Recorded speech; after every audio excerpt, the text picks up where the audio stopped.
All right, fourth video in this series is damage recovery. And I'm sorry if my sound goes in and out. I did get sheetrock dust in my phone during the process, and I haven't gotten a new one yet. So, damage recovery.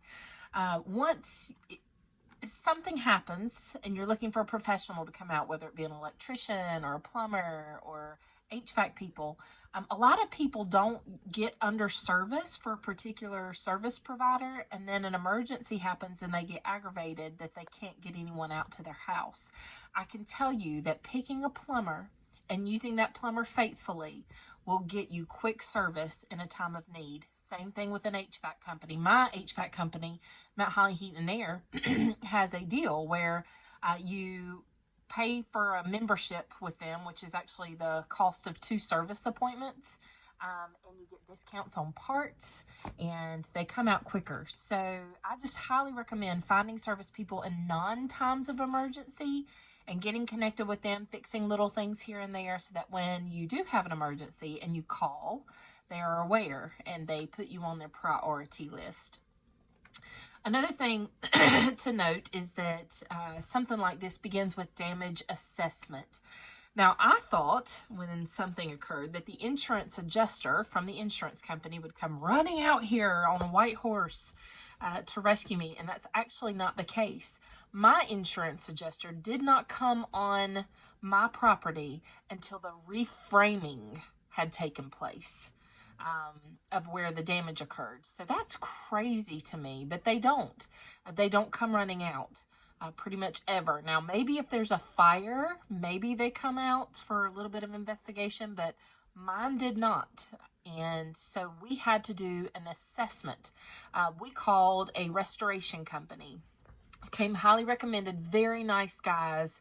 The problem with them is that they were too far out. They were actually 2 counties away from us in Indian Trail. And that is a long drive. And because they were so far away, we had trouble getting speedy service, and we had trouble getting service providers like electricians and things out because this was way out of their area. So if you call a restoration company, you don't have to. You could call a regular contractor if you know one.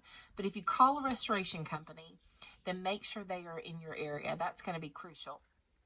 If you the beauty of them is that they're used to working with insurance companies all the time. They know it like clockwork, and so they really know what they're doing as far as the mitigation, which is stopping the damage. In my house, because there was water damage, they cut holes in the floors and put big fans attached to it, trying to dry out that crawl space some. It didn't work much, but they did try. So they're really good at the whole package, but again, I'll leave that up to you. I ended up severing the relationship after the assessment had been done and some of the rework had been done, just when I got to a stopping place, just because I wanted somebody local that could get it done quickly. Let's see, you're assigned an insurance adjuster with your company. In my case, I went through 3. I started with one adjuster. Apparently the claim became too big for her, so they bumped me to a second, and then they bumped me to a third, who is one of the big claim guys in my area. So just be aware that the insurance adjuster you start with may not be the one that you end up with. The restoration companies will promise you the moon. And I had a friend tell me that. They'll promise you the moon. They can do everything. They can gut it. They can do everything. Well, in my case, it didn't work out. One of the things he convinced me of was that because we found asbestos in the whole house, and a lot of the water damaged areas were touching asbestos, they ended up gutting my house.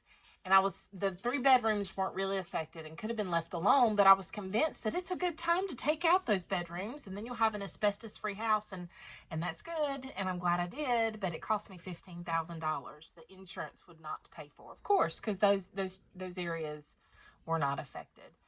So that was a painful lesson. I'll talk about a few other painful lessons I learned as well in other videos. But this specific thing is just the damage recovery. Again, you can contract your own work. I ended up doing that. I found a local contractor, Humphreys Construction in Dallas, North Carolina. Fantastic. Who knew money was tight for me. and who allowed me to contract some of my own work so that I wouldn't have to pay him a percentage. Because if you have a general contractor, they're going to take 20% on top of whatever the cost is. So I didn't know an electrician, so he contracted the electrician for me. That was $13,000 to rewire the whole house. Insurance did pay for it.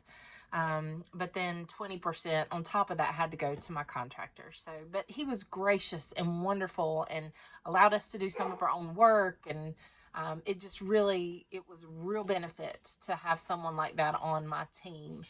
Because HVAC work I contracted myself, plumbing I contracted myself, and I was able to save that extra 20% and put it towards other needs in the house. So there you go. Damage assessment. The company comes out, they check your house, they say, ooh, this is bad, this is bad, this is bad. And I can tell you with big damage, they're going to find more the digger they deep. With me, they found the asbestos. And so that created even more trauma on the house. Now I have an asbestos-free house. But $15,000 was how much that cost me. And there's more. But anyway, get that assessment started. Your insurance company will give you directions on that. If they have contractors they work with, it makes it so much easier because then you don't have to be the middleman. But I had to be the middleman on this because all their contractors were occupied. It was a busy time with lots of damage. So keep that in mind. If you're in a tornado where lots of homes are damaged, or you're in an ice storm or cold snap like we were, there's going to be difficulties. All right.